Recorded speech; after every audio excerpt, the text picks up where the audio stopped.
Thank you very much for that kind introduction. Let me begin by thanking everybody for the honor of the invitation to come here, and they've treated me very, very nicely so far. And in particular, I'd like to thank both Jay and Joseph who have coordinated this visit so nicely for me, and I appreciate that. Let me also say, for any of you who fear this, and I think I've seen people going through slides already, please note, one, that I've made a few changes from the ones that you gave. I worked late last night, and I sent them to Joseph, I thought, last night, but because this file is actually so big, it didn't go through. And I found that out at lunch today that it didn't. So luckily I had my memory stick with me as a backup.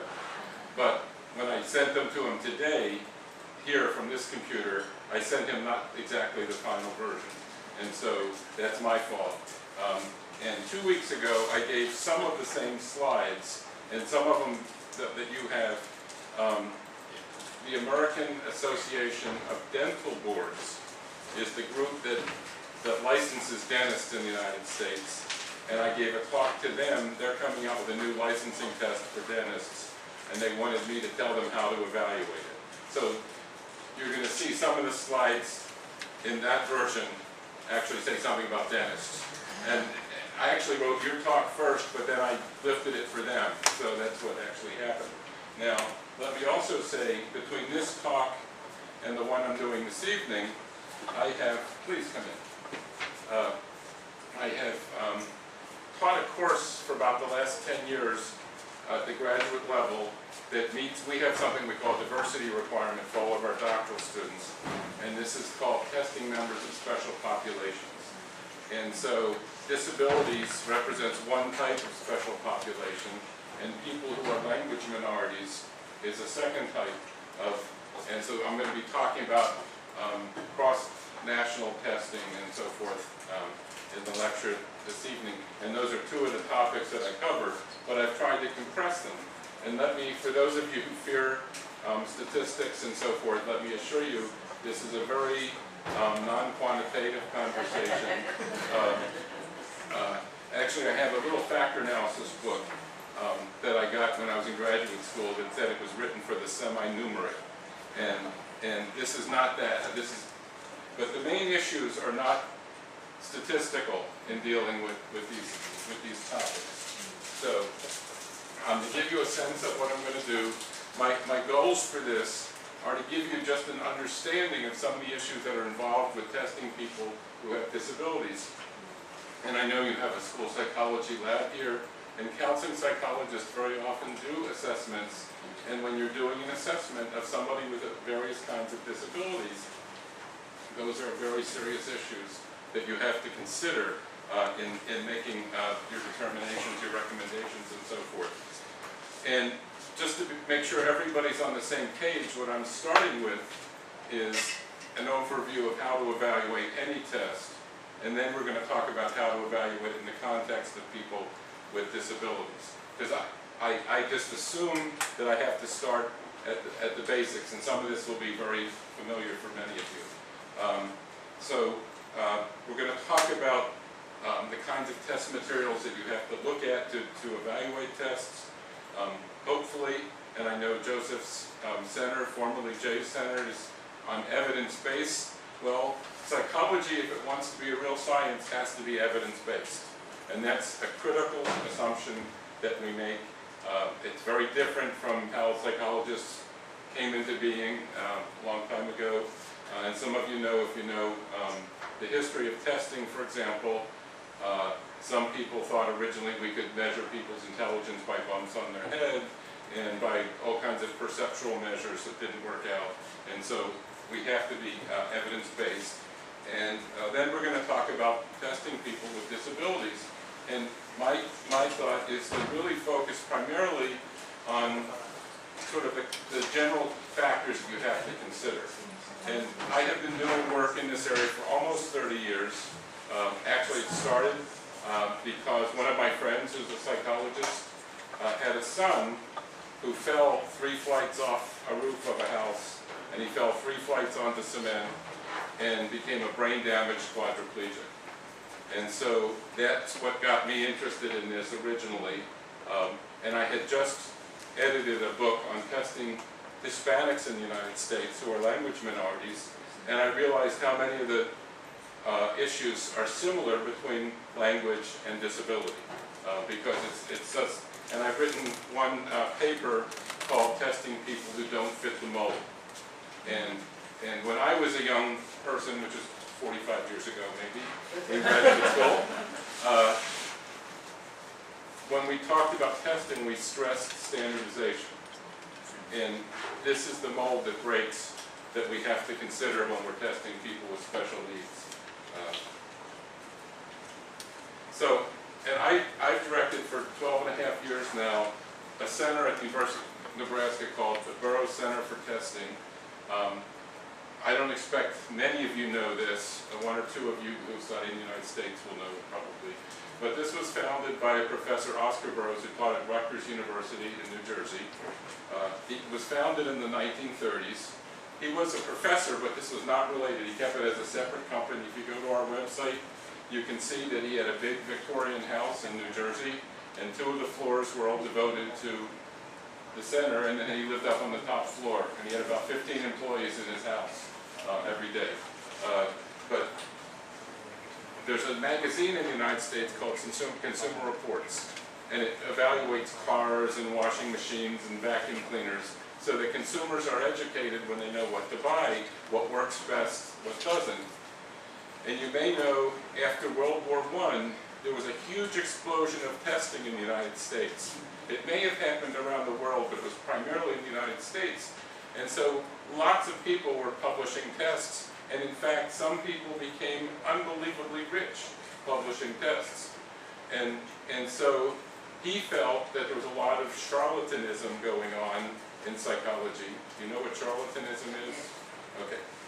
And so I'm trying to monitor my words to not use words that people won't know. So anyhow, and I'm impressed. I was bilingual at one point with German, but I have no Chinese at all, so I can't know.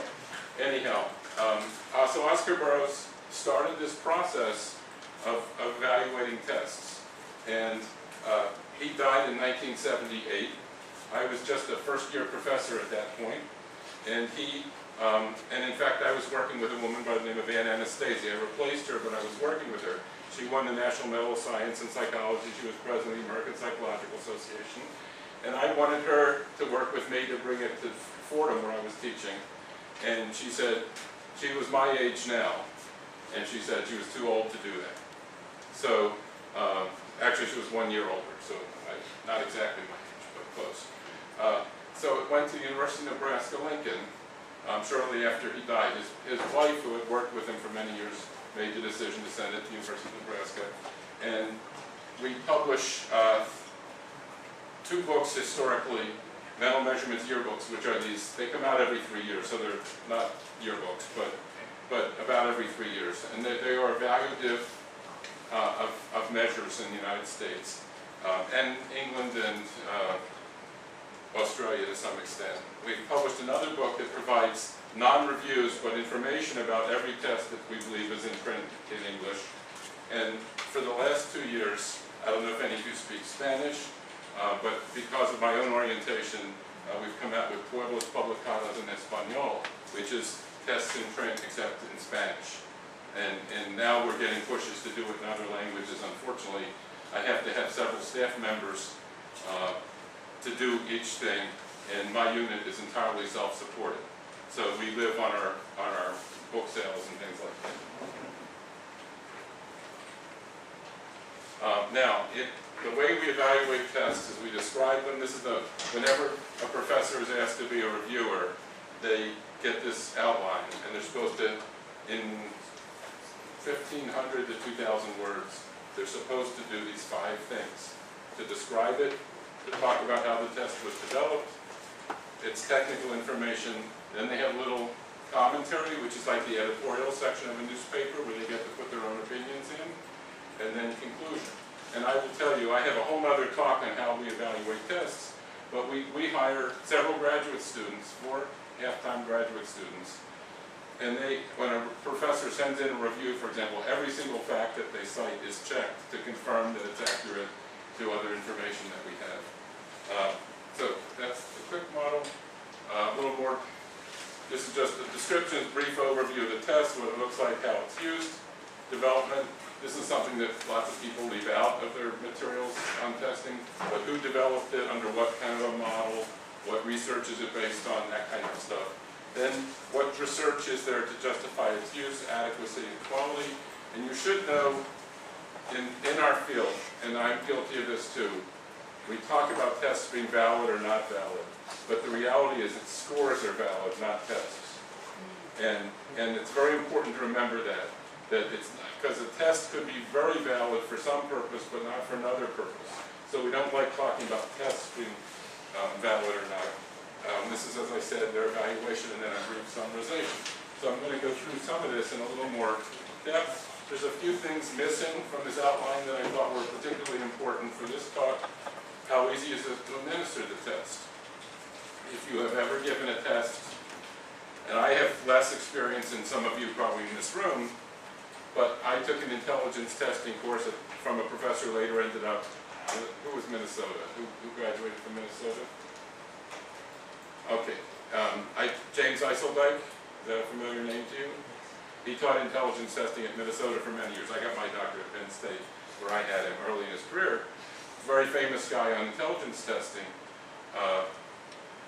But he had us test 2 kids that were 2 years old, 2 kids that were 3 years old, 2 kids that are 4 years old, and so on up to 15 as part of the course.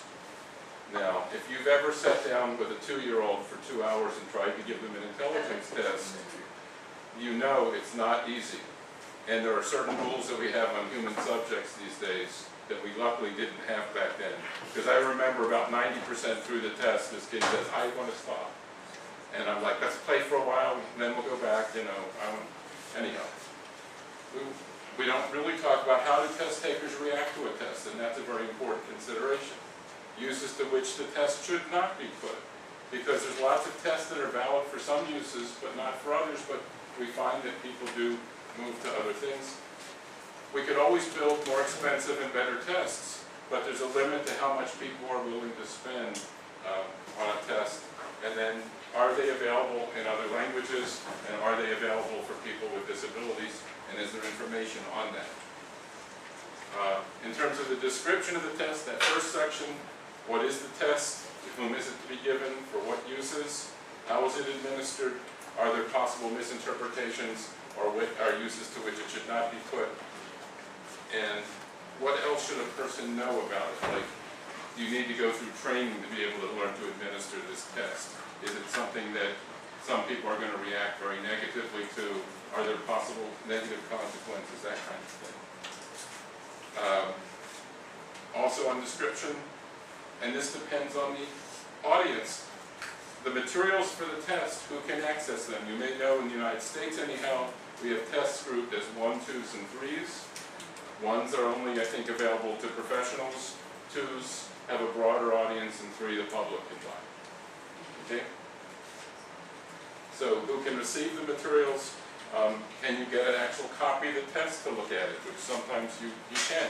When I was chair of the psychology department, they sent me the graduate record exam in psychology so that I could look at it and evaluate it. Are there test items available to students so that before students take the test that they can see what the items look like and what they're likely to be, they can familiarize themselves with it. Nowadays, many tests are even available, old forms are available online so that a student can take it. Sometimes you have to pay for them, sometimes you don't. But if it's available so that you can take it, then you have a sense of that, of what it's like. Are there multiple forms of the test? Many tests, like the Wechsler test, there's only one form. But other tests, they might have 3 or 4 forms.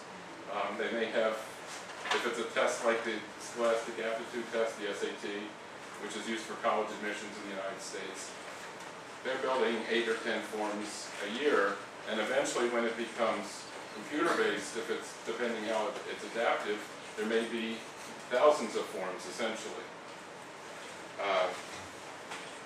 Now, this is a concern I have that I'll explain why I have it. There was a time when most testing companies were run by psychologists. Nowadays, almost every testing company is run by business people. And they are trying to make lots of money. And so lots of times you get a manual that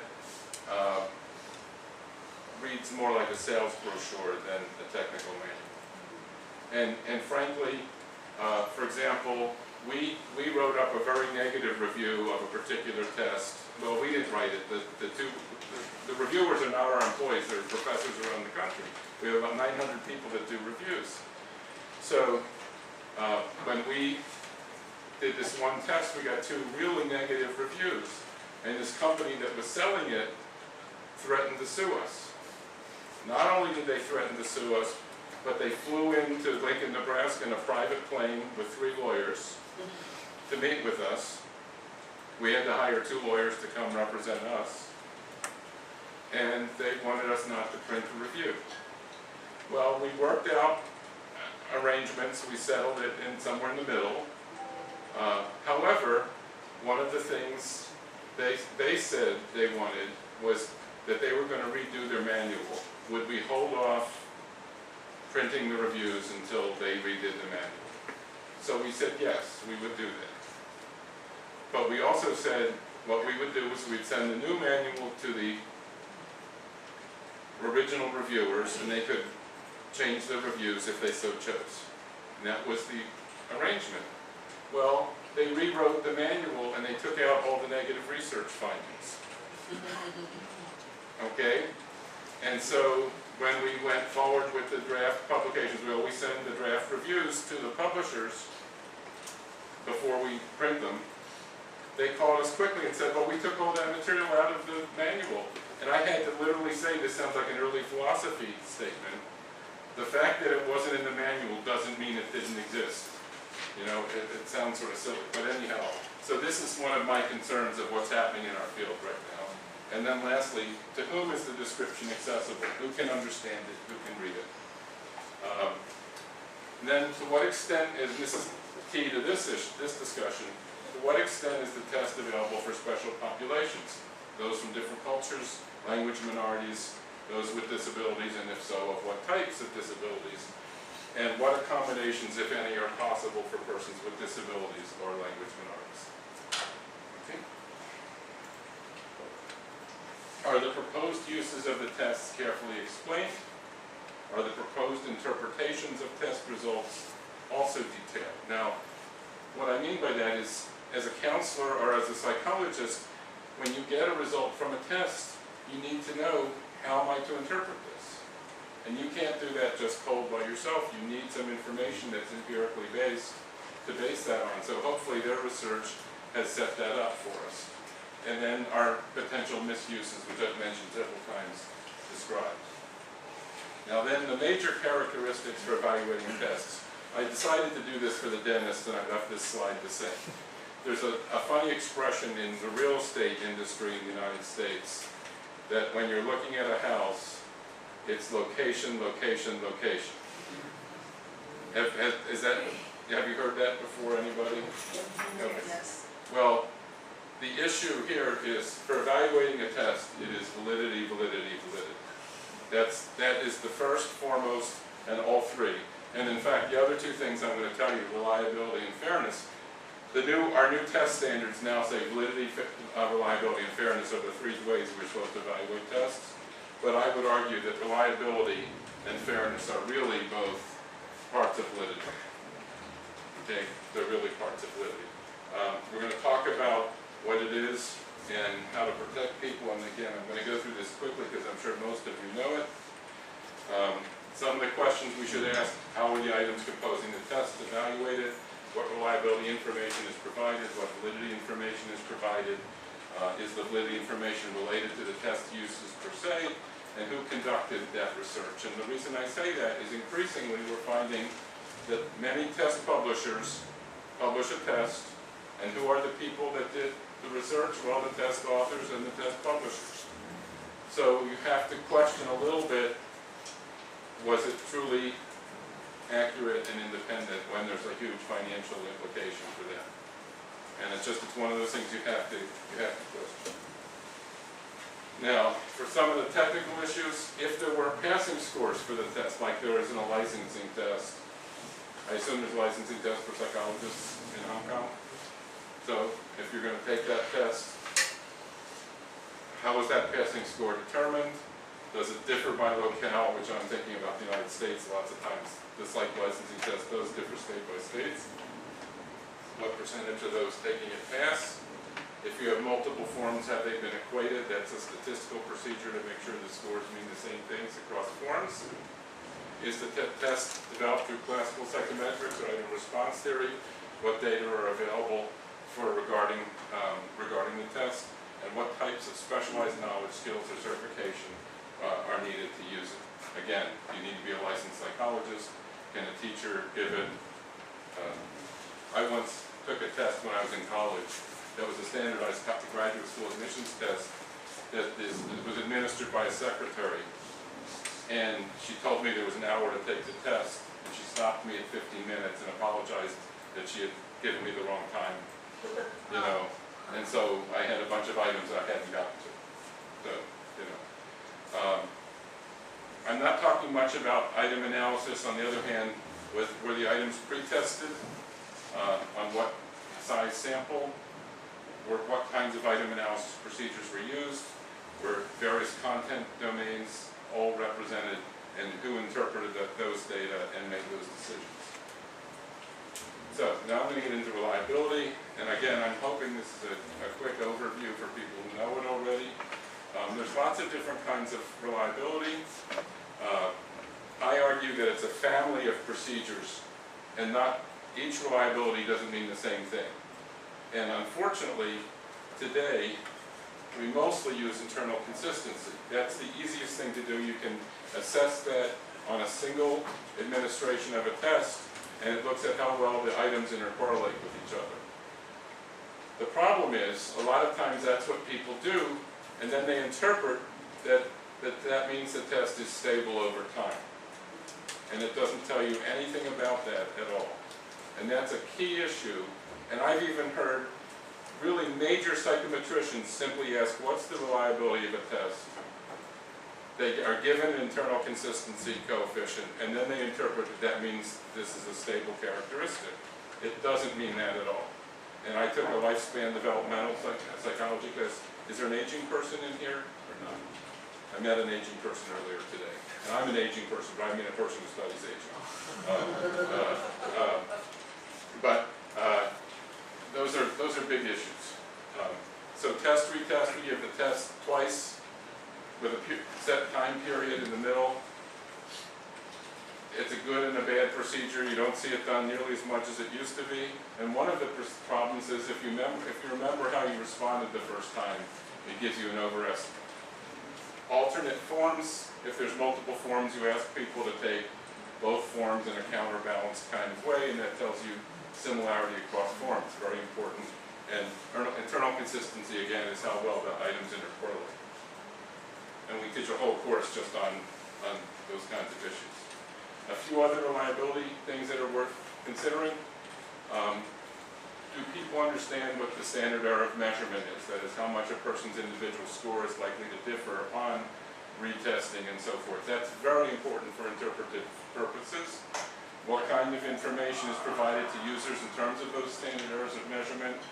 And if there's a passing score, what's the chance you might move over from pass to fail or fail to pass if you took the test again? I once was asked a question by a graduate student of mine that his wife had failed the nursing licensing exam by 1 point in the United States. And he said they charge $50 to hand score the test as opposed to machine scoring the test, the paper and pencil test. And he said, should we pay the $50? He said, that's a lot of money for us. Should we pay the money or not? Well, I called somebody who worked for that testing program, and they told me 30% of the time when they hand score a test, the score changes. 30%. Now that starts making it feel like it might be worthwhile if you miss passing by 1 point. So those are things you have to think about. to what extent are, I said that, and were they calculated on the right kind of reliability? And this is, again, if you're interpreting over time, but you're using an internal consistency, you have to be careful. Then are there separate scales on the measure? Many psychological tests have multiple scales. If there's multiple scales, are they giving you one reliability coefficient for the whole test? Or are they giving you reliabilities for each of those scales? And if you're going to give people formative feedback, and most school and counseling psychologists want to give people formative feedback, you need that kind of information. You can't give feedback well if all you have is an overall score. Okay, is there also an overall reliability? How sensible is it to have separate scales and an overall score? I see some personality tests from time to time where they've done factor analyses and they've ended up with orthogonal or uncorrelated factors, and then they give you an overall score. Now, does it make sense to add things together that are uncorrelated? I would argue not. Okay? And are the correlations among scales provided if in fact they're uncorrelated? Okay, with tests, I've said this already, I think, but do they give you a reliability of decisions if there's a passing score on the test, so that you can see what proportion of people would have the same decision made if you took the test again?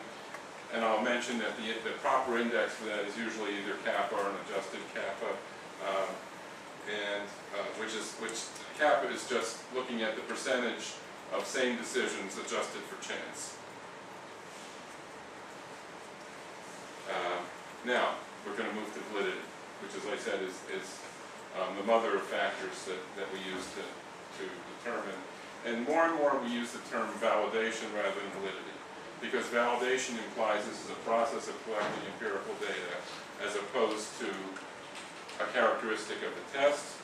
As I say, tests are neither invalid or valid, they fall in between, but they're also valid, and this is a line that I use all the time, for a particular use with a particular population at a particular time. And things do change over time. And we have to collect evidence to demonstrate that the use of the test is appropriate. And that's called validation. It's never ending and ongoing. And you have to assemble that information to show that you are making proper inferences. Now, again, I'm showing my age here, but we have standards. And in the 1985 standards, which I used for years, there were three kinds of validity: criterion-related, content-related, construct-related. Now we talk about one kind of validity and different kinds of evidence. And that's a general way to perceive this. All validity is one, all validity is based on evidence.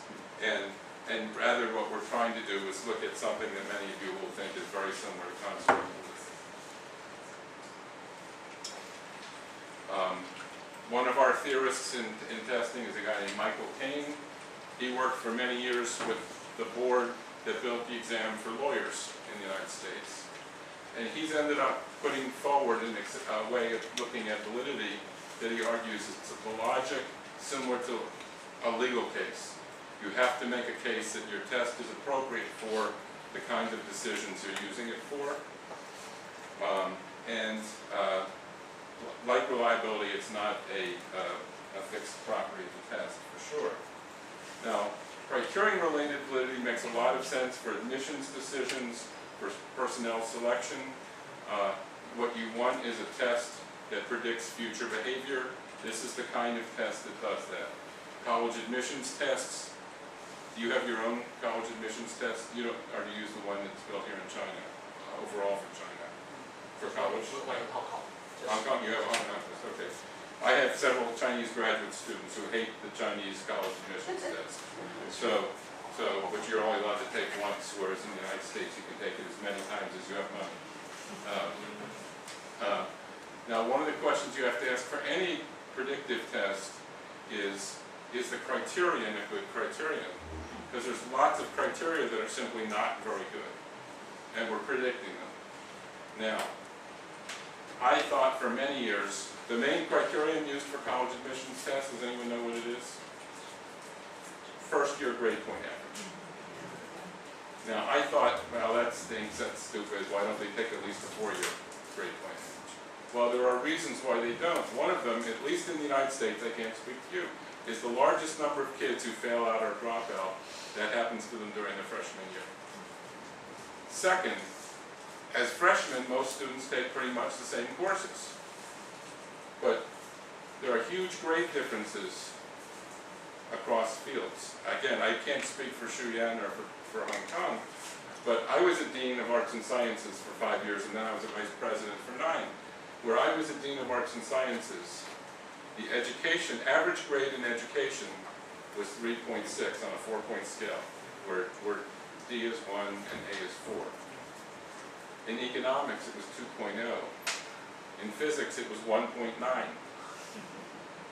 Okay? They were really hard graders.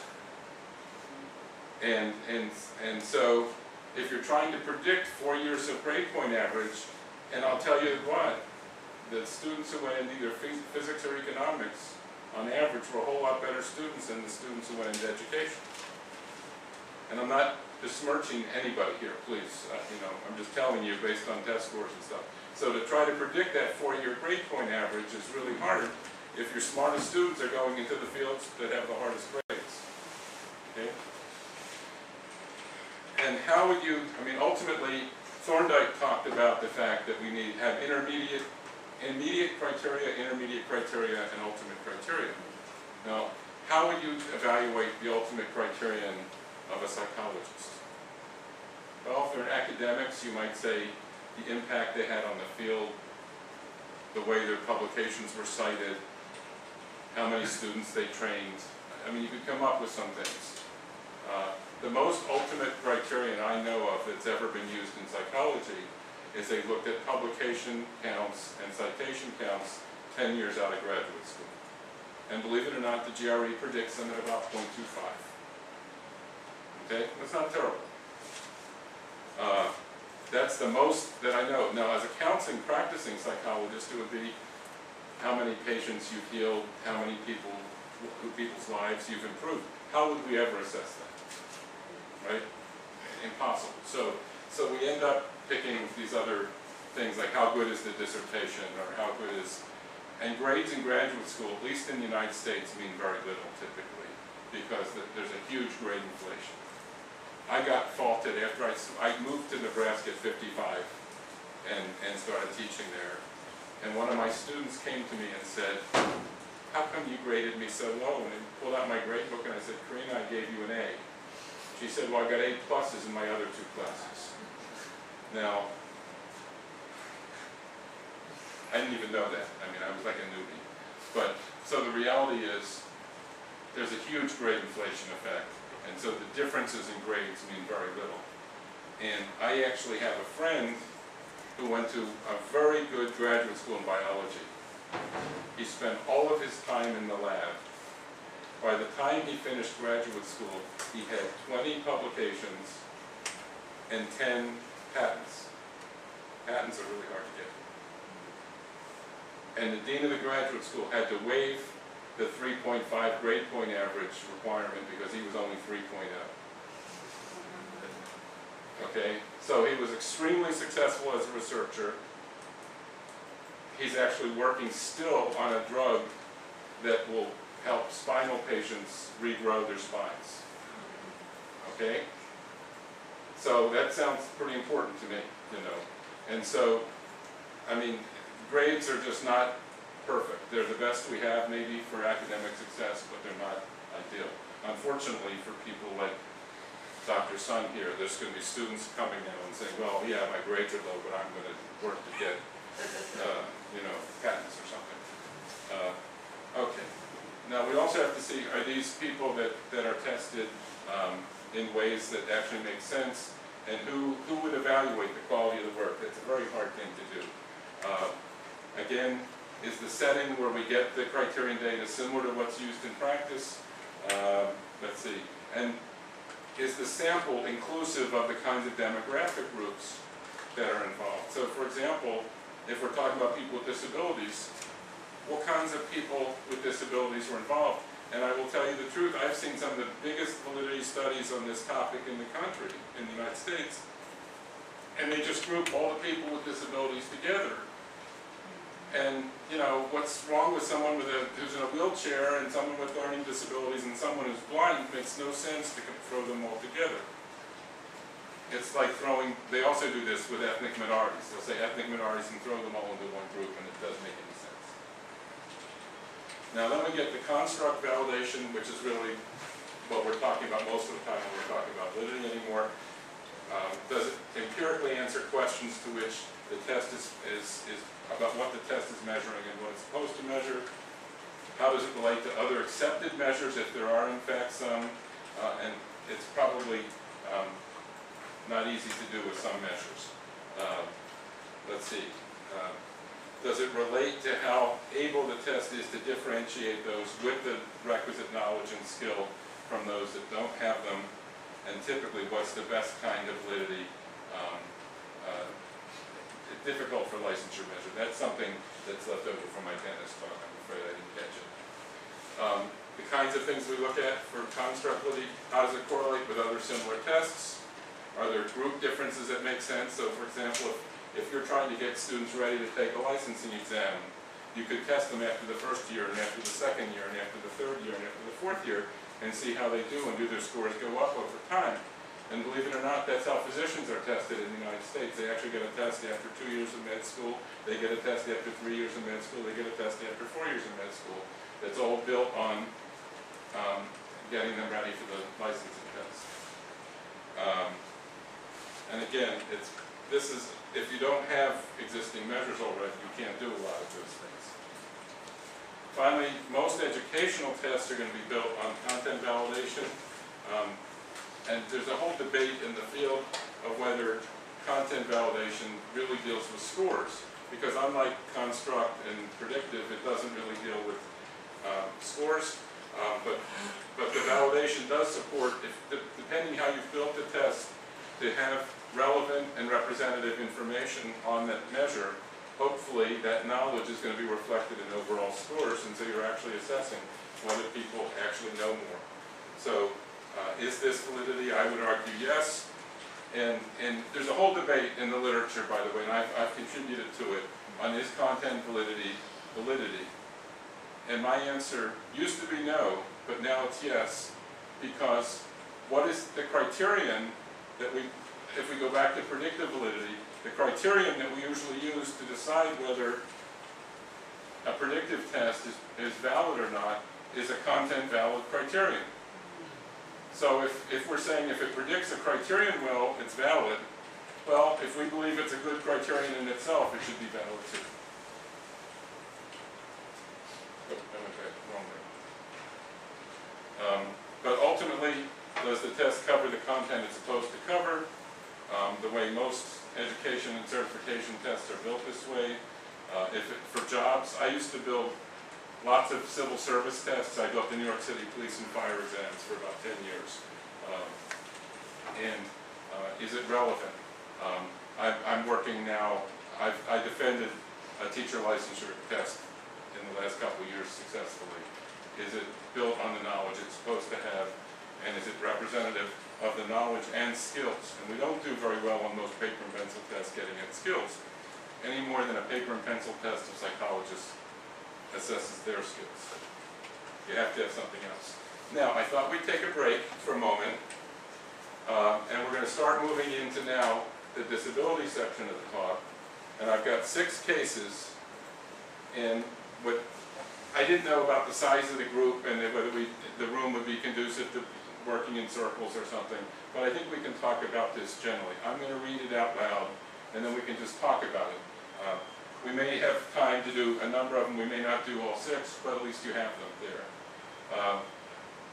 John has been diagnosed by the school psychologist in elementary school. As early as 1st grade, he was assessed as having dyslexia. You all know dyslexia, right? Although he performs satisfactorily in science and mathematics, he has great difficulty in English language arts throughout his education. He has always been in regular classes rather than special education. On those in-class tests that he has taken in grades 1 to 3, teachers have provided him with extra time. In a few weeks, he needs to take the statewide assessment in reading and mathematics in his state. And every state in the United States now has a statewide test. Because the state has a strong impetus to encourage all students who are able to take the standard examination, the principal, on the form that she must complete for the State Department of Education, has indicated that he can take the test, but needs additional time, and notes that this is consistent with the IEP, and we'll come back to IEPs later, under which he has been working. The elementary school is going to provide a special testing for those students like John with special needs. Now we get to the tricky part. John's parents react very negatively to his exclusion from the normal classroom and insist that he take it with the other students. Okay, you're the psychologist now, as you're the director of testing for the district. What are you going to do?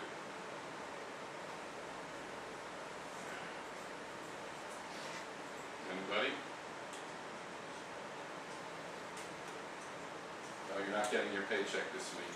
And they took the same test as the other kids in the same room with accommodation. Well, if it's extra time, you can't do that usually because... So you can't do that in America? No, well, because what are you going to do with the kids? Let's say it's an hour test. Yeah. Are you going to make them all sit there for the second hour when he's taking it still and they're done? No, but the others can go when they're finished. Well, then what happens when they're all leaving and making noise and stuff as they leave while he's still taking the test? Are you going to be in a different room? That's why his parents don't want him to take it in a different room. They're supposed to be doing different tests. Well, it's the same test with more time. Okay. Same test, double time. Yeah, sorry. Yeah, that's same not a test, double special time. test. Well, no, you were the only one to answer, so you get credit Okay. anyhow, okay? I think you should talk to John's parents Yeah. and let the parents know, possible consequences first and for them to make a choice. Yeah. One of the states I work with, if you don't pass that 4th grade reading test, you don't go on to 5th grade. Okay, that's high stakes.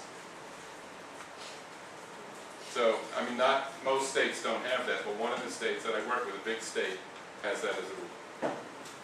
So, I think that's the right answer. There isn't a right answer really here. I mean, what are you going to do? You're going to tell the parents they're stupid and that they're wrong. No, not if you want to keep your job, right?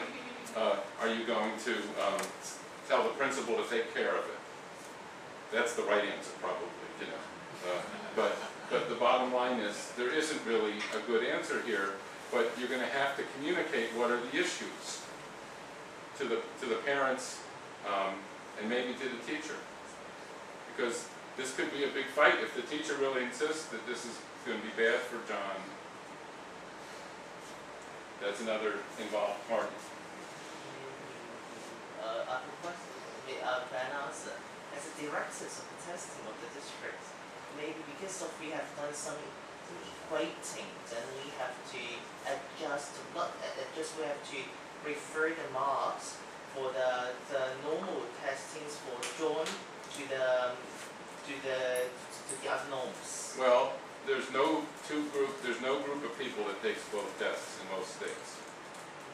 Okay, I'll come back to that when we get into some other issues. So there isn't really equating. And for this test, you'd be equating the same test given in a short time and a longer time. And so the question is, how would you equate that? Really, you're going to give the same test to the same group of people, right? Probably. Yeah, probably. Yeah. So unfortunately, what I've found, I hate to say this to you since of what the field you're going into, most major testing issues have very little to do with psychometrics per se. They have to do with broader issues. The psychometrics you need to know, and sometimes there's, but it's sort of like IRT versus classical. We were talking about that before the talk. The correlation is always 0.99 between the two. So, okay, now, this is still on content validity, but Lee Cronbach was one of the major testing people in the country, in the United States. And he actually threw out in a chapter in a book he wrote in 1971 that you should develop a test plan and then give that test plan to 2 different independent groups and have them each build the test. So you have 2 groups working separately. You've given them the plan to how to build the test. They both go and build the test on their own. When you're all done, now you've got 2 separate forms, and you correlate those, and that tells you how valid the content validity is. Maybe.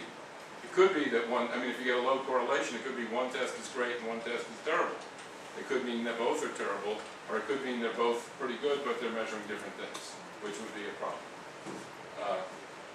I've actually seen this done once in the literature. No one's going to do it because of the cost. You're doubling your costs, right? So no one does it. But it's an interesting concept anyhow. I think I've gone through all of this. I will re-emphasize the bottom bullet. This happens to me when I teach all the time, because I know what my slides are and I talk ahead. But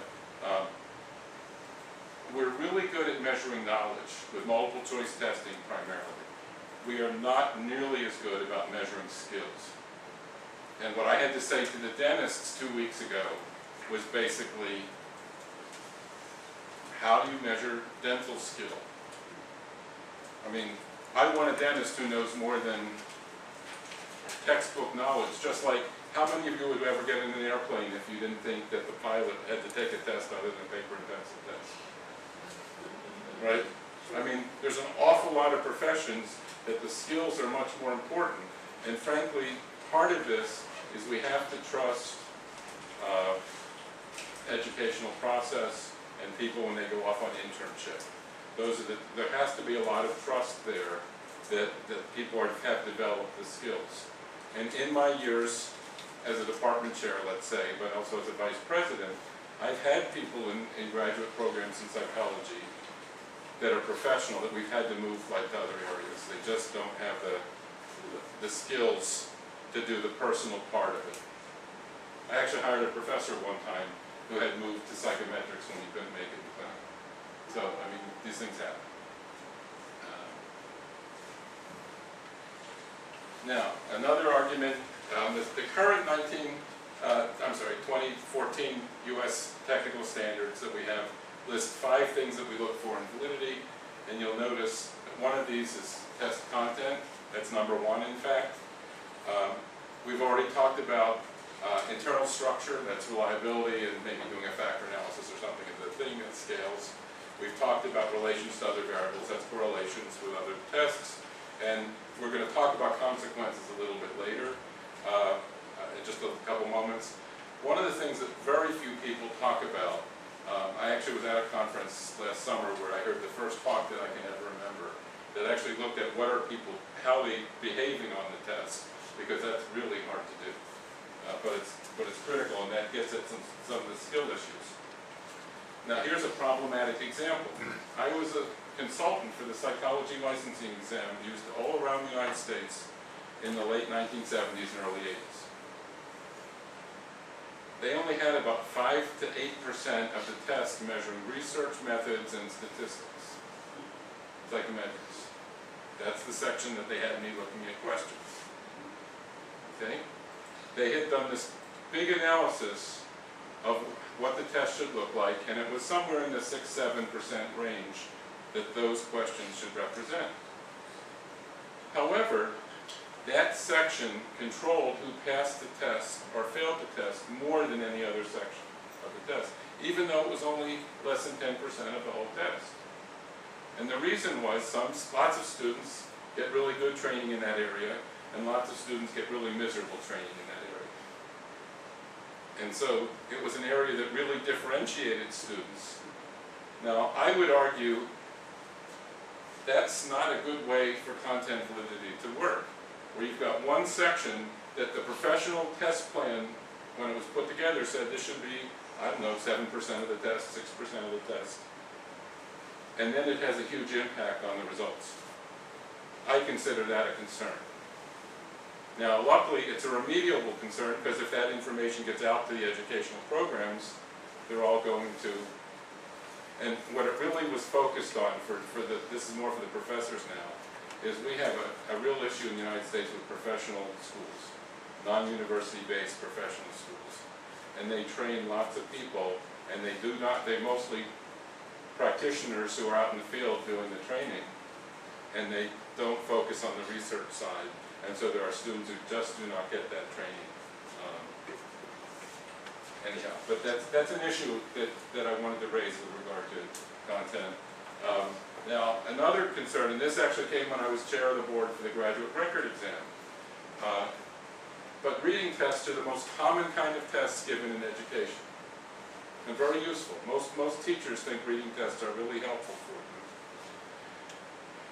But it's really hard to write really hard reading comprehension questions. Most of you have taken tests in your life where you've had to read a few paragraphs and then answer some multiple choice questions on it.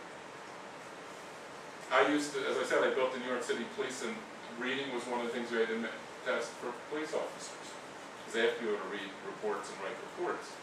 Well, how do you write a difficult question? The way most of us take a reading test is you read those paragraphs, then you read the questions, and then you say, okay, where was that? And then you go back and look in the paragraph to try to find where it was, and then you answer the question, right? That's how we do it. Well, the problem is, how do you make that difficult if that's what you're doing? So the hardest questions are things like, what was in the writer's mind when they were writing that paragraph? You have to really know it well. I used to hate those questions. Or, what would be the next thing that the writer wrote? And they'd have 4 possible things. Okay? You have to really be a really deep level understanding. So what ends up happening is to write difficult reading questions. You should know all reading tests only measure 3 things: comprehension, reading speed, and vocabulary. All reading tests measure those 3 things. That's it. So, the way you can get people to get questions wrong is you have questions that are heavily based on vocabulary. Because there's lots of vocabulary that none of us know. When I was on the SAT committee in the United States, they mailed us an SAT twice a year, and we had to take it at home at our own leisure, not timed. And I got to one of these vocabulary questions, and I didn't know what the word was. And I consider myself reasonably smart. My dad was a professor, my mother was a librarian, my wife is a PhD psychologist. I asked my wife if she knew the word, and she didn't know the word. So when we had a meeting later, I took that book back with me. The SAT committee is 25 people. I asked how many people knew that word. 1 person out of 25 knew the word. This is a question we're expecting high school juniors and seniors to know. These are all professors or high school teachers. The only person who knew the word was a high school English teacher. Okay? And so, the question I have is, for a lot of fields, especially in graduate study, there's a lot of vocabulary you have to learn, but you learn it within your field. Asking esoteric vocabulary words which differentiate people, to me, is not a good way to get at whether a person really reads well. And in fact, on some intelligence tests, what's the first test you give? Vocabulary, right? Because that differentiates people. And what you'll hear tonight if you come to the lecture, you know, on the very first Wechsler adult intelligence test that was translated into Spanish, do you know how they did the vocabulary test? They just took the English words that were rank ordered in terms of difficulty, translated them, and there was no ordering at all anymore once it was translated. 0 correlation in terms of the order. So it just doesn't work. Okay? So this is just a concern. I throw it out. It's one of those little facts that I want people to know. And again, I've said this about 3 times, but what kinds of things don't we test with a paper and pencil test? Hands-on skill. I want my dentist to be tested on the skill of drilling teeth and stuff, you know. And ethical issues. And what gets more psychologists in trouble than anything is ethical issues. But we can't test that. the licensing exam in the United States asks certain questions to see if you know the rules. But the problem isn't usually whether people know the rules, it's whether they follow the rules. So those are issues I throw out. Okay. With regard to questions, who wrote them? What were the qualifications of the writers? Do they understand the underlying theories and so on? How were they reviewed editorially, and were they pre-tested? I think I did that analysis already. Oh, I have a wrong button. Okay, now I told you I was going to mention consequences briefly. And consequences have always had a role in testing and in validation.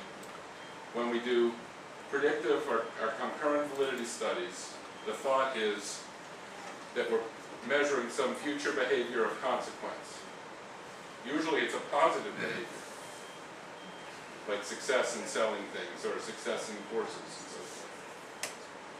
But what are some negative consequences, some unintended? Those are intended consequences. What are unintended consequences? Well, people with disabilities don't do well on the test. Well, people who don't speak English as a first language don't do well on the test. People who come from another culture, maybe England, don't do well on the test. Right? So those are unintended consequences. And the guy who talked about that was a psychologist by the name of Sam Messick, who talked about this for a lot. Well, Sam, and I got to know Sam when I was a graduate student, and then for the first 10, 15 years of my career. And he worked almost his whole career at Educational Testing Service that built the SAT. And he was mostly concerned about ethnic minorities not doing well on admissions tests and not getting into college. Well, late in his life, he developed a neurological condition. And he and I were at a conference where I was giving a talk. This is in 1996 or 7. I was giving a talk on testing people with disabilities. And here he comes with a walker because of his debilitating neurological condition. And he told me, we went and had lunch after my talk, and he said, you know, I didn't understand that it's the same issue for people with disabilities as it is for ethnic minorities. Exact same issue. So now we have a debate that's continuing, is should the impact of unintended consequences be part of validity or not? I've actually argued not. I think they're very important, but they're not the primary way we assess. That we've said for years, a test is whether it does what it's supposed to do. If the test does what it's supposed to do, but is also doing something else, that's what I call utility, which is something superordinate to validity. We could always build a test that's more valid if we spent more money. And it's the same kind of thing. It's something different than validity. I think I've just said that too. Okay? Now, the last thing, fairness. Is it fair to all demographic groups, including those with disabilities? We don't think looking at average scores is a good way to do this. Is the relationship between test scores and criterion performance equivalent across groups? There's a way to do that with structural equation modeling and multiple regression. And look at differences on specific item performances across groups when you're graded. That's what we call differential item functioning. Not a terribly useful technique in my opinion, but nevertheless, technique. So here we come to case number 2. Sally is a 17-year-old who has a movement disorder. Throughout her education, she has been an average to somewhat below average student. She is in a motorized wheelchair. She cannot stand on her own. While she has complete use of her hands move rather slowly because she must concentrate completely on what she is doing. She has not been in special education, but has had accommodations in terms of classrooms, desks, physical education, and the like. She has a special interest in the use of computers, but not in programming. She hopes to go to secretarial school and become an office worker as she leaves high school with a diploma. The local secretarial school boosts 100% employment of its graduates but has a typing test as an entry requirement. Sally is willing to take the test, but does not wish to do so with time and condition, as all other candidates are required. So, as a professor at a local university, you are contacted and they ask an opinion, please provide it.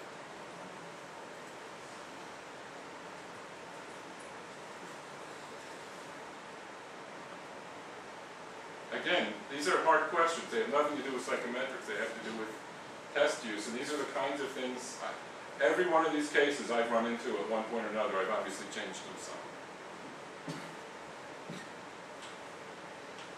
I think it is not a matter for anyone to decide whether she gets at a time to do the test. It should be linked to the actual employment situation. Yeah. You know, with an employer knowing that she types twice as slow. So I think that has to be out of the way first. So are they employment, cases of employment that do allow this? Yeah. You know, certain agencies or companies, corporations, they do that, right? Sure. Part of the CSR, Yeah. they employ people, so you have to have that. Sure. I agree with everything Dr. Sun just said. Let me also say though, how many of you work closely with secretaries? Are there many secretaries on campus? There are? For administrative assistants. Yeah, well, exactly, yeah. But how much typing do they do anymore? See, my right answer here is you go hire a lawyer. And you make the argument, one, that now in the United States, under the Americans with Disabilities Act, they have to provide reasonable accommodations. This would be what we call a reasonable accommodation, one. If that didn't work, and I might be willing to write a letter to that effect before she goes and hires the lawyer. Then two, you have to say, is this a reasonable test to have for an administrative assistant?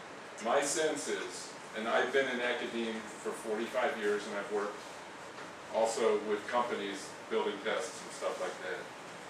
I don't find that secretaries or administrative assistants are doing all that much typing anymore. I'm betting most of the professors in the room do their own typing most of the time. I do. Jay says no, I think. Okay. That's my sense, is most of us do our own typing. I worked at a union shop when I first was an assistant professor. The rule was, under the secretaries were in a union, that you had to give them typing with 2 weeks lead time if they were going to type it. Otherwise they didn't have to type it. Well, as a young professor, I was never 2 weeks ahead. Never. And so I typed all my own tests and stuff like that. So the reality is, I think there's an argument to be made here that that's not a primary thing, and you have to convince the school of that. And my sense is, actually, the last school where I was a vice president, where I was until 2006, they had a test for secretarial typing skills, but it was not typing. It was whether they could fix problems with using Microsoft Word. That other people had typed something and there were errors in it, and it was the job of the test was to go through and fix errors in the typing, and that seems to me a much better kind of test than just typing fast the way they used to on a typewriter. In point of fact, in another 10 years, people may be dictating their papers and having them typed up that way. I dictate a lot of my emails now, and then go back and correct them on my phone. I can't do it on a computer yet, but on my phone. So, others do that too? Is that? No? Oh well. Anyhow, but I don't have the fast fingers that students have. You know, it's amazing to see what students can do with their 2 thumbs or whatnot. I can't do it. Anyhow, that's my answer here is literally, and in the United States, I have now participated in about 40 legal cases in my life as an expert witness, and about half of them have been for people with disabilities. And this is a case, I think, that would be winnable if it actually went to trial. Now, lawyers in the United States used to bring things to trial. Now, very few things go to trial. And lawyers are actually taught, rather than going to court, they obviously have to be trained at, they're trained to negotiate solutions. And I think a couple hours, if the law school actually thought they were going to get sued and they're going to have to pay for a lawyer to defend them, they're suddenly going to work out a negotiation thing. You've never been sued here, I bet. Well, I've been sued. Yeah, me too. Yeah, me too. I actually had a faculty member sue one time that she had a right to teach even if no students signed up for the class. That's interesting. Actually, it wasn't a lawsuit, it was a union grievance. But I don't know how you teach no students.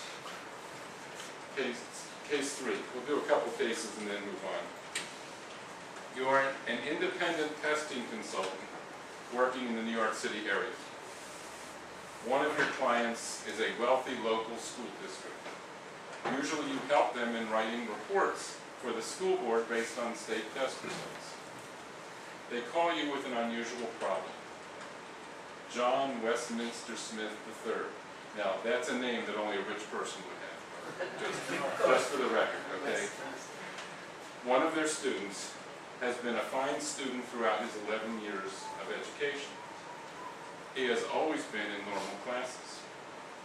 His parents have contacted the school district, however, due to the fact that he's been denied a 50% time extension, that is a total of 150% time, by the college board for taking the college admissions test, the SAT. The school district also shares with you a letter written by a local clinical psychologist who states that he believes John has a learning disability and needs additional time. The letter was written last month. What would you recommend and what questions might you ask?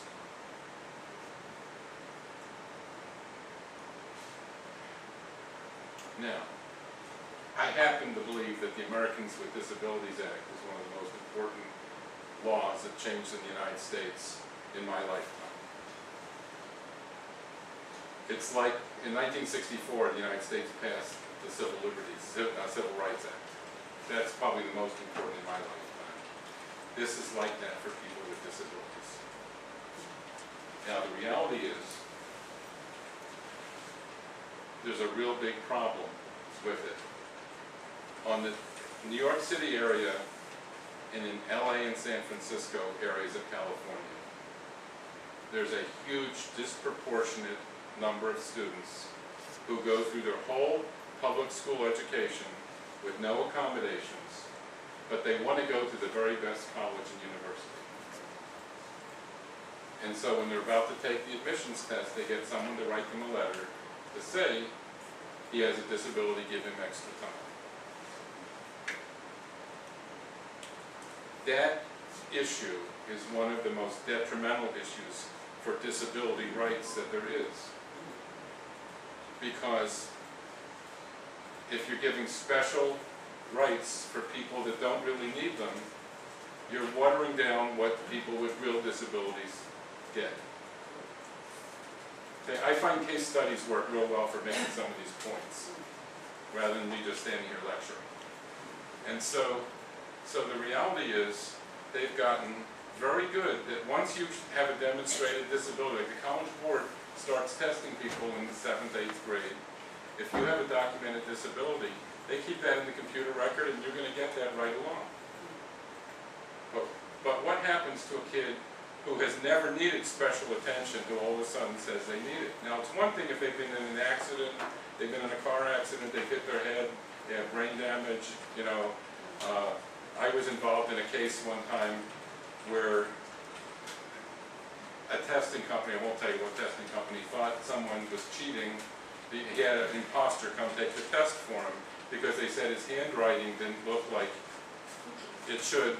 He had filled out the form to take the test and his handwriting looked one way, and then when he actually took the test his handwriting looked something different, and they said he must have cheated.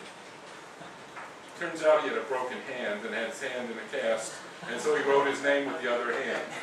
They lost that case. Okay? So you have to be a little careful, but what you need, this is where underlined 6 times you need evidence. there has to be a test to show that it can't just be somebody's opinion that he has a learning disability. And there are psychologists around who will write a letter like that Oh, for money. for some money. Well, Yes, please. I don't know how people do things in other countries, but in Hong Kong we cannot believe someone to be having learning disability. We have to prove that. That's right. We have to prove that, and we have tests to prove that. Well, that's it. I mean, you have to, Have evidence. and when I served as the chief academic officer at my institution, I chaired the disability committee, and we insisted that you didn't just have a letter, it had to be based on test data. Unfortunately, there's not a really good definition of what a learning disability is. That's the downside. Usually, they're trying to show high intelligence and low achievement and saying that's a learning disability. That could also be laziness. That could also be some other things. So, but that's the most common definition, is high ability, low achievement. I mean, that's what a learning disability essentially is. In Hong Kong, it's a little bit different. In Hong Kong, we don't use the discrepancy model. We use the deficit model.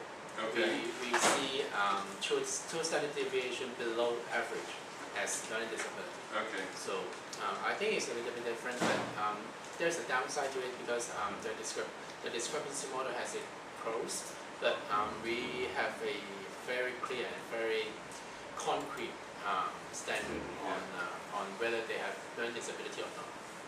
But if a person took a test and deliberately did a poor job on it, Well, that's the responsibility of the psychologist to tell whether it's malignant or not, I think.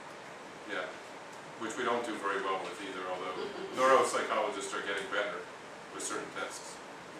I just actually served on a committee for the Social Security Administration of the United States of people who malinger to get Social Security disability benefits, which I think is a $1 billion issue for us. But the bottom line is there's no good definition, but it has to be test-based. I think it has to be based on real evidence. Or it could be a medical doctor who says this kid was in a car accident and has brain damage or something. I mean, that's perfectly fine, but otherwise, it can't just be a letter. Try one more, I think. Okay. Actually, I think that one's too similar. Let me move on. The Law School Admissions Council, and most of these have to do with speed, because that's the most common thing that people want more time. That's the most common question. And by the way, over learning disabilities, anyone want to guess on big tests like the LSAT, SAT, what is the percentage of people with disabilities who have learning disabilities, approximately? Anyone want to guess? 80 to 95%, depending on the test. It's a huge proportion. And so I've actually represented some people with other kinds of disabilities who are concerned if they get identified as having a disability, that people will just assume that they have a learning disability. So, anyhow.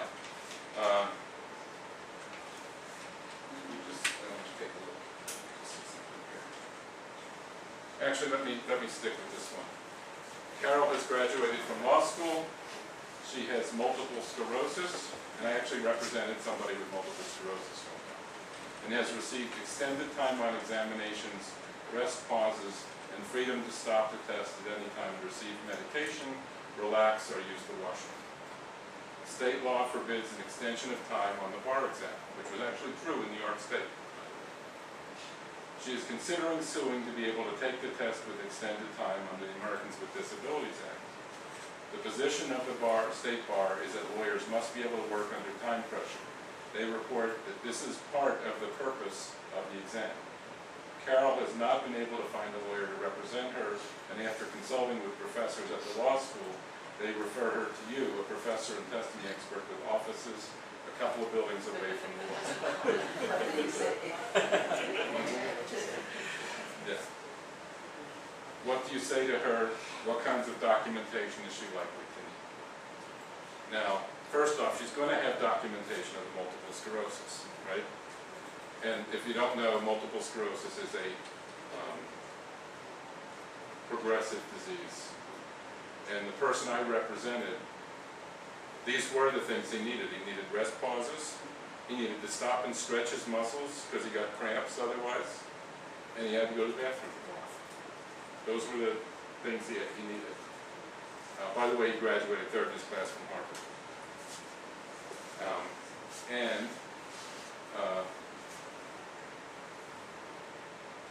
This is a classic case. This particular case did actually happen. It was not my case. I was not involved. But they did sue New York State and they won. They had to give it to her with more time. It was a woman actually, and they had to give it to her with more time. Okay. So, but these are the kinds of things that are actually happening in the United States right now with some. I think I have a case study that's sort of like this, but I just wrote a report for 2 students who are blind who wanted to take the law school admission test. Now, go online and read about the law school admission test. There's 3 subtests. One is basically a reading comprehension test. One is sort of a logic test. And the third one is called, it's some sort of reasoning, analytic reasoning. Now, the analytic reasoning is really confusing. I would hate to take it. But it's sort of like cognitive dissonance theory. It basically says, you know, John likes Bill, Bill likes Sue, Sue likes Roger, you know, and it has like a list of 10 things there, and then it ends up with, so what are the chances that Roger likes Bill? Okay? I mean, that's basically what it is.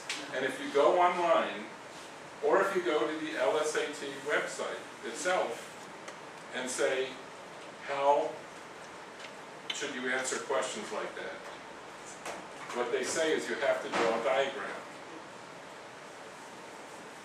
Now, how does someone who's blind draw a diagram?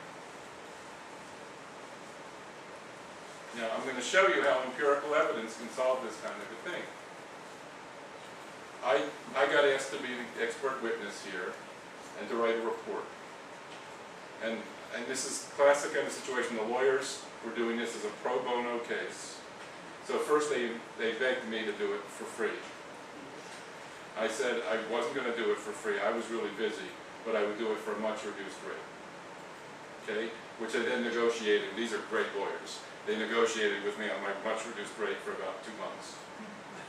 And then I had 3 weeks to write a report. Well, it turns out that third test is the least valid of the 3 tests for predicting law school performance.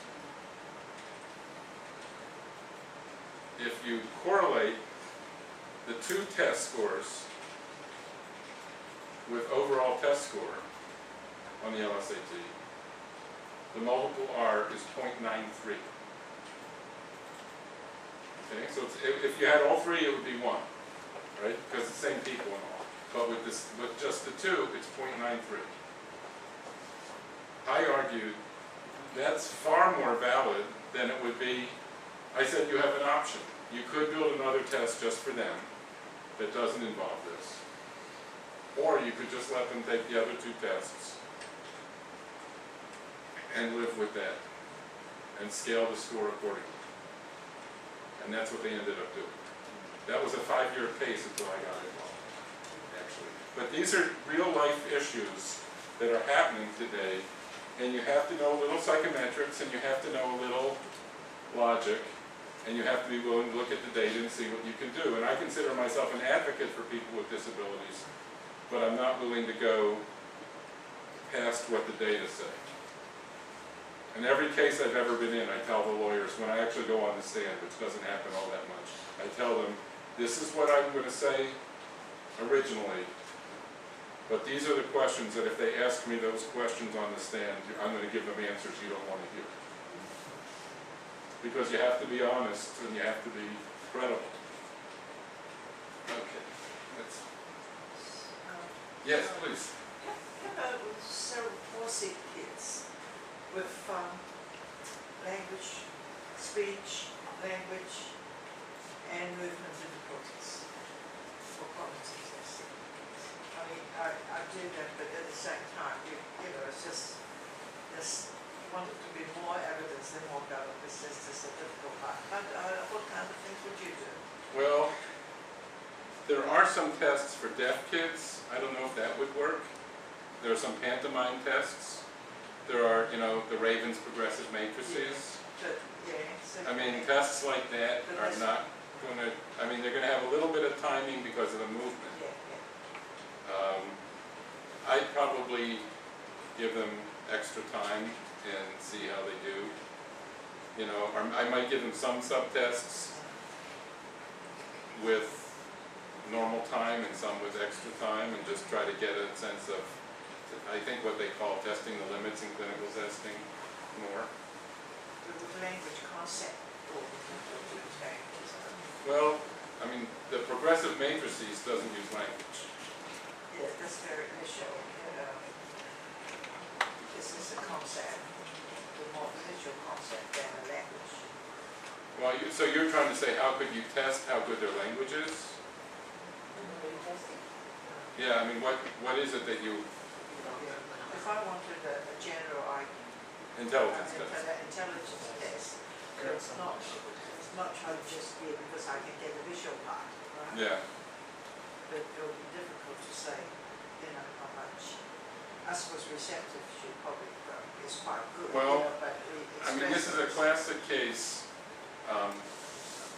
I would give them a Raven's type test or something like that that doesn't use language, and then a test that is more language dependent, and look at the difference. And it's essentially that showing the deficit or the difference across the two tests. I mean, I was really lucky that I spent the first 15 to 18 years of my career working with Anastasia, and who not only wrote the classic testing book, but won the National Medal of Science Award in the United States. And she used to say, the question you ask, answer after every low score is why.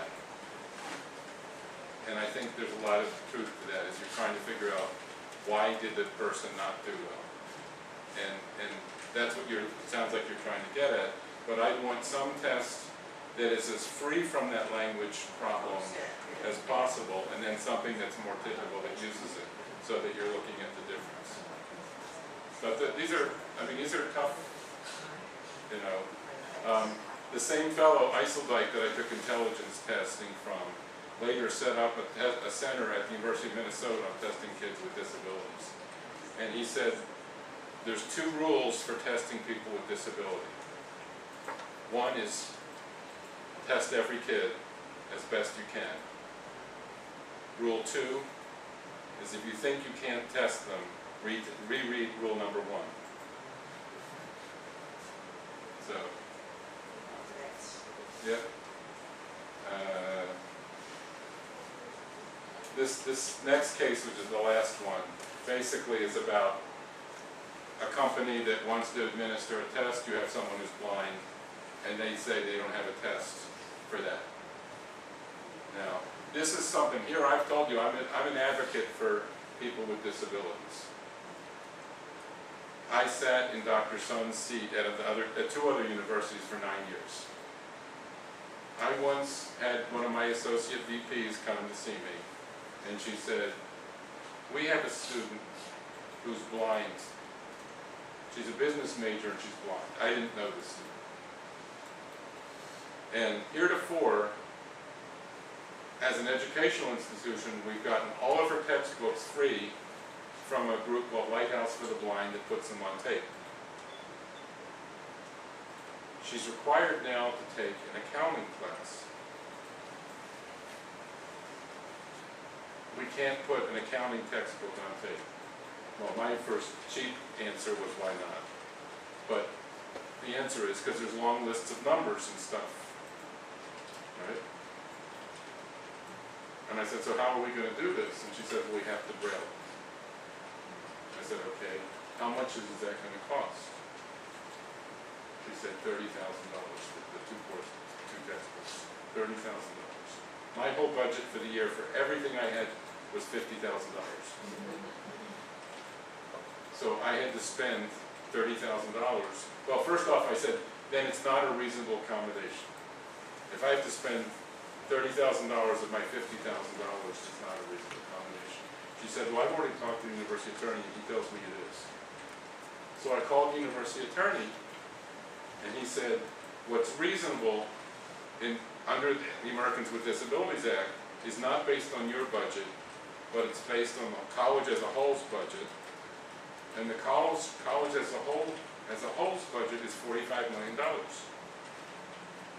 $30,000 over $45 million is a reasonable accommodation. So what I had to do is then go to the other vice presidents and the president and say, we have to put some money aside for this. No one has the money to deal with this. And so we did. We actually started putting, but in the context of that conversation, the business vice president said, and I actually repeated this in court later in another case, he said, well, then we shouldn't accept any students with disabilities. Wow, take me to court, right? But Take me to court, right? they can record, yeah. I mean, but that's, you know, again, I tell you, I have these conflicts between business and education and business and testing, and that's the reason why. Because the Americans with Disabilities Act has done great things in the United States, and it's brought lots of people out of institutions and into life, and that's great. Okay. So, some history. I'm going to talk a little bit now about testing people with disabilities. And how many of you have heard of flagging? Okay, well, the first law that impacted higher education institutions on people with disabilities was the Rehabilitation Act of 1973 in the United States. And that law said that higher ed institutions had to give people accommodations, and testing companies that were testing people for higher ed had to give people accommodations if they had disabilities. Had to. Now, all of you have heard the term standardization, I'm sure.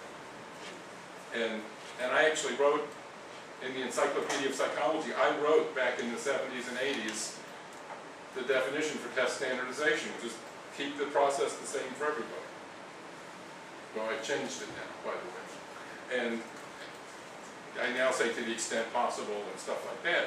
Well, so the testing company said, well, if we have to give accommodations, we can't keep the tests standardized, so we're not going to offer the test to people with disabilities. This is what the big testing company said. And so they reached a compromise with the federal government that they could put a little asterisk next to the person's score that said, this means the person took it with a disability.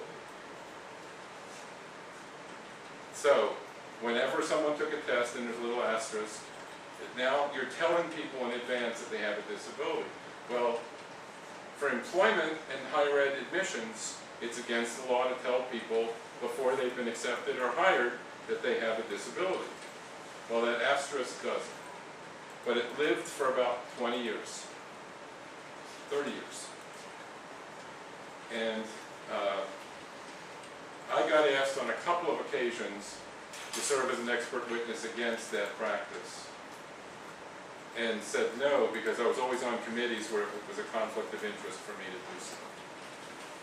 And so in 2002, I think, I got asked, I was on the SAT committee, and I got asked to present a case to an arbitration panel on testing people with disabilities and getting rid of the flag on the SAT. And I went and talked to the president of the College Board, and I said, look, I'm on the SAT committee, I happen to believe this is the right thing to do, but if you tell me I can't do it, or you don't want me to do it, because I'm on the SAT committee, I won't do it, and I won't tell anybody that you made that statement. And he said, I'd like to hear what you have to say. I give him a lot of credit for saying it. And so, and he was himself dyslexic, by the way, as it turns out. Brilliant guy, former governor of West Virginia in the United States, brilliant guy. So I presented the case, and the arbitration panel voted 4-3 to get rid of the flag. And so the College Board got rid of the flag, the GRE got rid of the flag, the ACT got rid of the flag, And just in the last couple of years, we've now, and again, I was the expert witness, we pulled it from the MedCats, which gets you into med school, and just in the last year got rid of it from the LSAT nationwide for lawyers. So that has gone away, but it's been a long time coming, and it was all based on the standardization issue. But that's something, and people with disabilities refer to that as a scarlet letter. Now you probably don't know, there's a famous novel called The Scarlet Letter in English, and it has to do with a woman who had sex out of marriage in puritanical society, and when you got caught for that, they put a little, I forget if it's an A or something like that, on your chest. What? An A? Red A. Yeah, red A on your chest, okay? So that's flagging. We talk about two different terms when you're making adjustments to a test.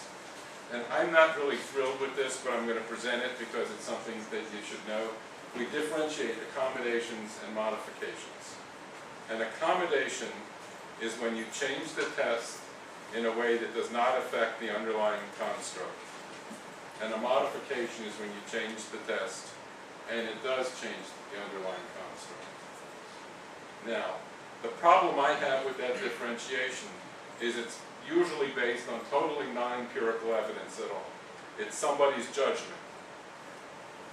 Okay? So, for example,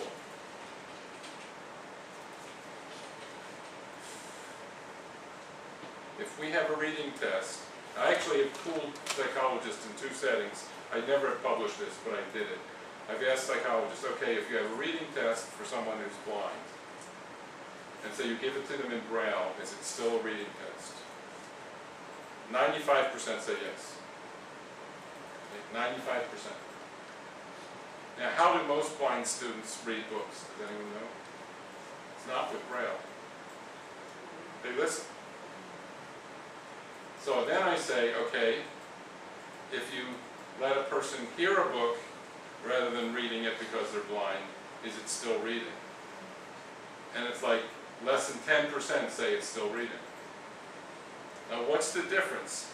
For someone who does not have visual perception, they're either using their fingers or they're using their ears. They're using a different sense organ. And so, and by the way, apparently if you don't learn Braille as a child, it's almost impossible to learn. Just, you know. So the bottom line is, why is one reading and the other is not? I can't understand that.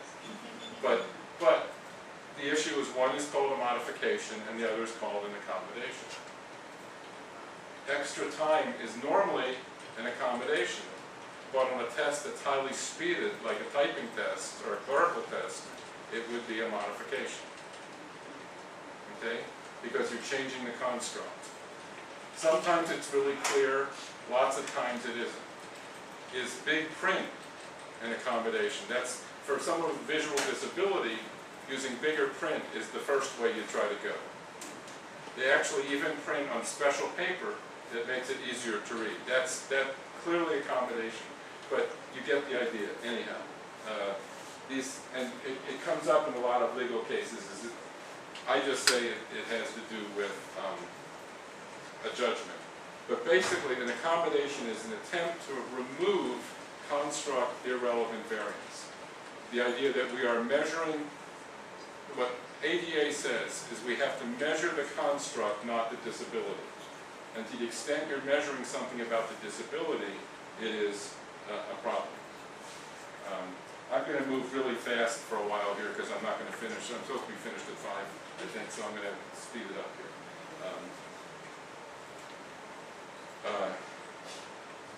Okay. Now, modification, the construct being assessed is changed, and it involves, frankly, a significant change in the test.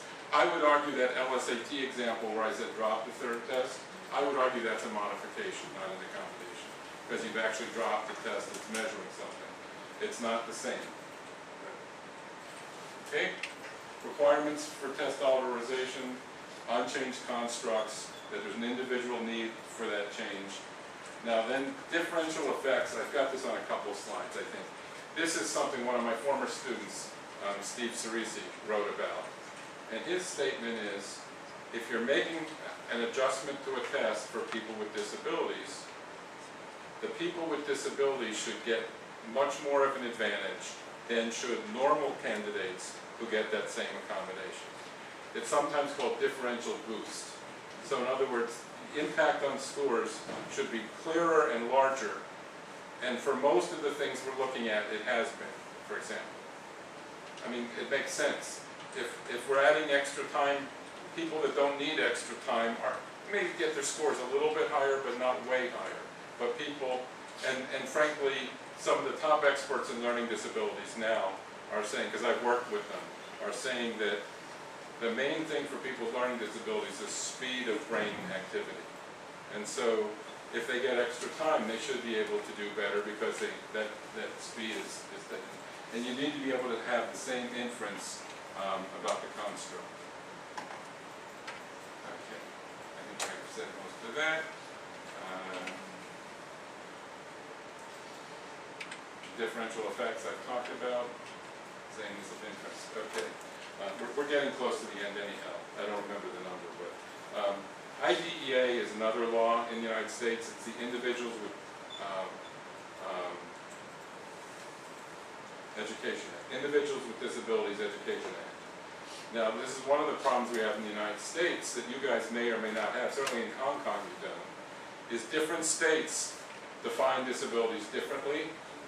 They define accommodations differently, and it makes it really hard to compare test scores across states, especially for people with disabilities.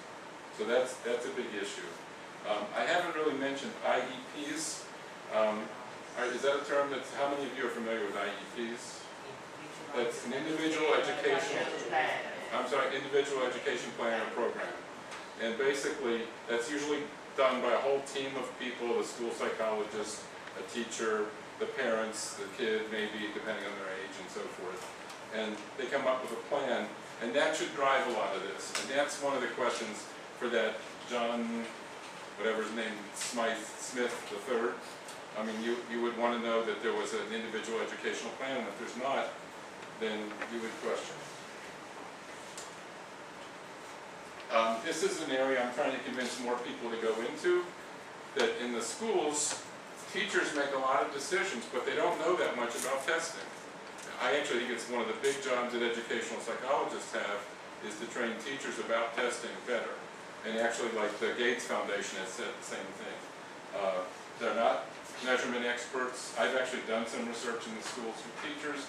I'm trying to convince some students to do dissertations on things like that, because I think it is something where we could actually assess what they don't know and what they need to know, and make adjustments.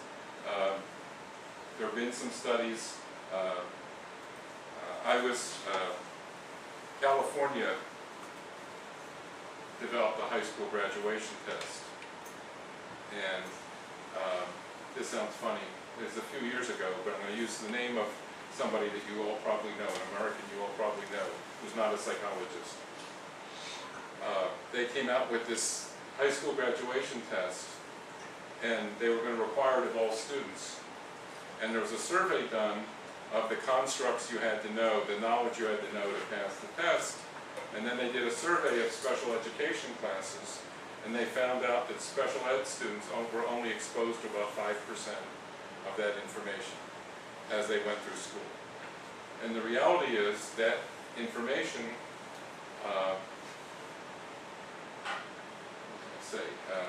is based on a statewide curriculum, but they're not being exposed to it. We call that opportunity to learn, that people don't have the opportunity to learn.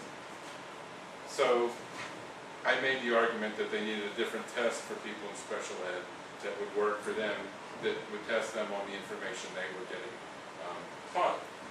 And the testing company that was building the test agreed. The state education department agreed. Remember, this is California. The state legislature agreed. And it got to the governor, and Arnold Schwarzenegger did not agree. Do you all know Arnold? Yep.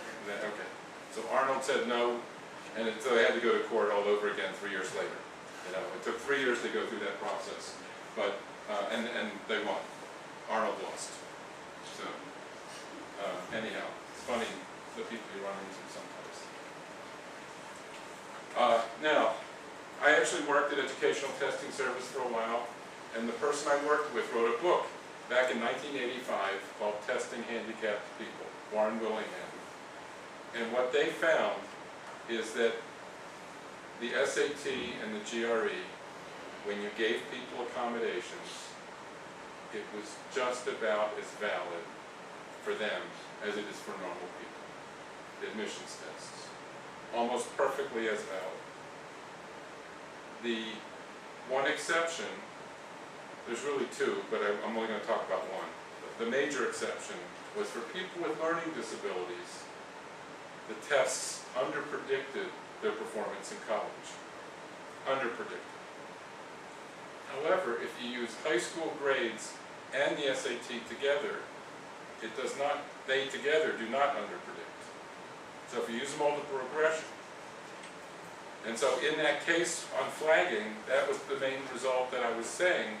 And after all, one of the things that every psychologist should know is you should never make a decision based on one test score. It should always be based on multiple sources of information. So I actually argued not only is it wrong to look just at the test score and not at the grades, but it's unethical to do so.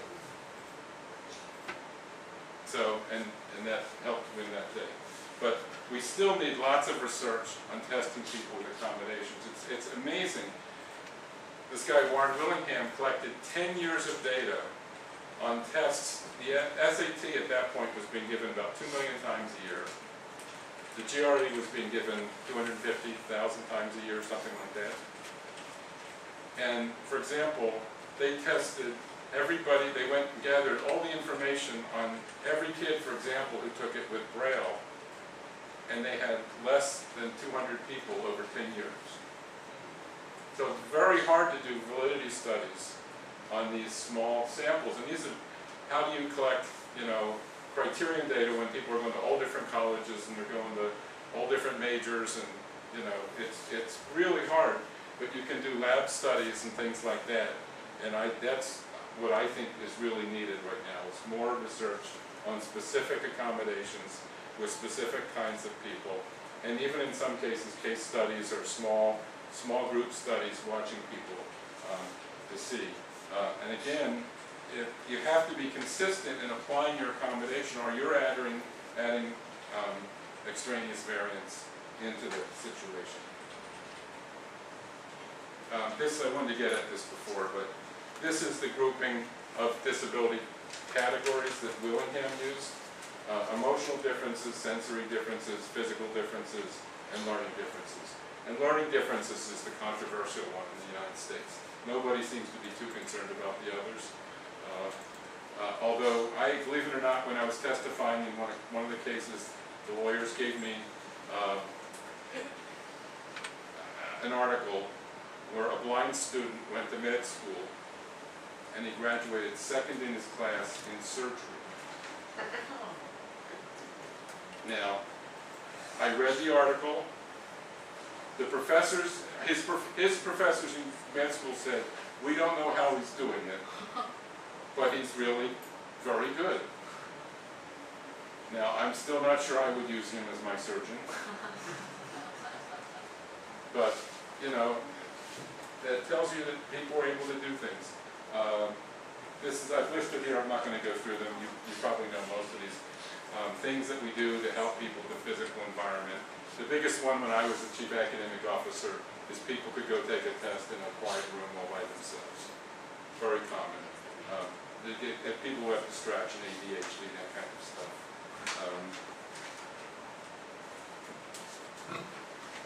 With regard to test administration, we have large type, read aloud, computers, calculators, pacing issues.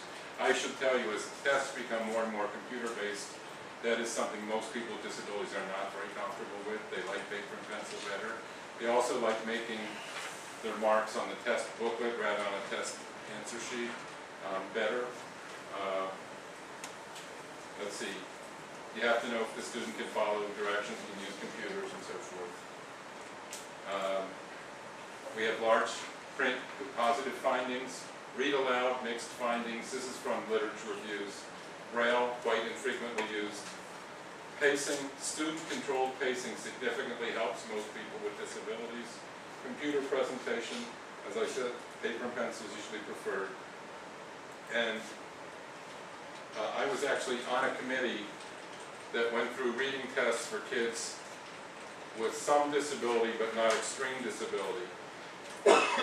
And they dropped, for multiple choice test questions, they wrote them easier with simpler language, and they dropped the least frequently used wrong option. And it didn't make much difference, to be honest. So it's not clear. That's what we call language simplification. I was on a dissertation that gave people the use of like a dictionary that they could access through the computer for any word they wanted. Didn't make much of a difference. Extended time, complex, this is a very complex thing, but for most people with learning disabilities, extra time is a big help. For people with movement disorders and things like that, they have to have extra time too. But you see most of that with college admissions tests. The ability to physically manipulate test materials. My wife is a clinical psychologist, as I said, and she's had people with movement disorders, and they can't do block tests and stuff like that. There's just no way. As I said, marking in the books is something. Dictating to a scribe is very common. An amanuensis is the official term for that. However, one of the issues that you can't let people pick their own scribe or someone to read the questions to them. People always say, you know, my mother has done this for years, I want my mother to do it. And it just would not be an independent testing at that point. You can't, and that's a pretty common agreement across the field. We have mixed findings on letting people use word processing. I will tell you, one of the states I work with has a really neat thing for people with visual disabilities. They have an essay test, an essay writing test. And so everybody has to write an answer, but for people who have big visual disabilities, the sheet is like, it looks like a poster board almost, it's so big for them to write their answer. But all the scoring is now done not on paper and pencil, it's done on computers. So what they do is they have this big thing to scale, and then they shrink it down electronically, so the people scoring it don't know whether it was a person with a visual disability or not, which is really pretty neat. You know.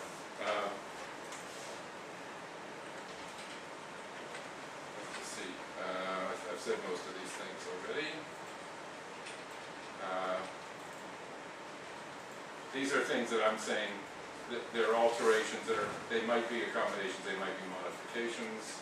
I'm going to skip that.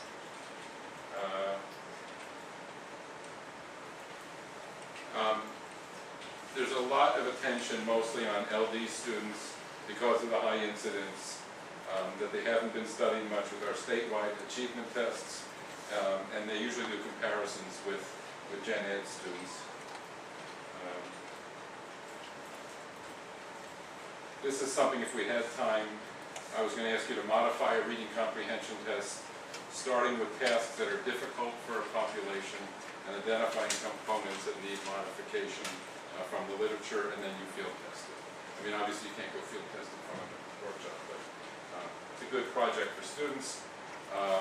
One of the things they found, long reading passages are insurmountable for people with a lot of disabilities. I was a witness against the test used in Canada one time where they wanted to test writing, and they argued that spelling was highly correlated with writing, which it is. So instead of measuring writing, they were going to measure spelling. But what they picked is the hardest words they could find in English to spell, and you got a right one and 3 wrong ones. And you had to circle the one that was correct. It was really hard. And there were not words. This was for customs agents who had to write little reports. You would never see any of those words.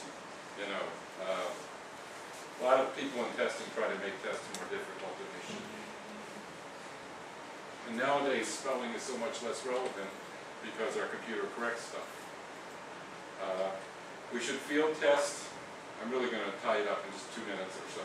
We should field test stuff. I'm going to skip this, including, I will say for the 3rd bullet there, including structural validity, reliability, factor structure type stuff. which you can do with confirmatory fact analysis or SEM. I hear you have N+, so that's easy. This is, by the way, under IDA, the categories, and this, I wanted to get to this because of your comment. They had 4 groupings, and they consider speech language as one, serious emotional disturbance, mental retardation, and serious learning disabilities. I will tell you, as a VP, one of the single complaints I got the most about disability students was students with Tourette's syndrome, because they're very disruptive in class, shouting out curses and stuff like that. But I mentioned it nevertheless. We talked about that, and we are done. So I'm sorry I spent more time at the beginning than I probably should have, but I'm open for questions if you've got the time.